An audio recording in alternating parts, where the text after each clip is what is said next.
یو ډله خلک په دې باور دي چې دین یوازې په جومات کې دی. بالکل غلطه خبره ده. باور وکړئ دغه خلک له دین نه هیڅ معلومات نه لري، ځکه دین د جومات ترڅنګ اصلي په نورو ځایونو کې دی.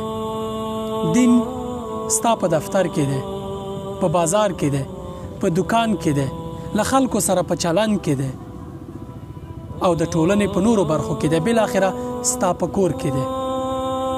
که په دغه ځایونو کې دین پلی نشي، باور وکړئ یوازې د جومات دین تاسې په آخرت کې نشي کامیابولی.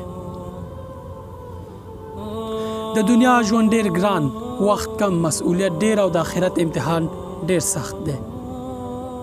یوازې د جومات دین تاسې په دغه برخه کې نشي بریالی کولی. نو اړ یاست چې په دغه ځایونو کې دین پلی کړئ چې په آخرت کې بریالي شئ. ان الله يحب العمل ان يتقنه. الله تعالی هر هغه عمل خوښوي چې اخلاص پکې وشي، په پاک زړه، په ښه هوډ او په ښه اساسي ډول باندې ترسره شي.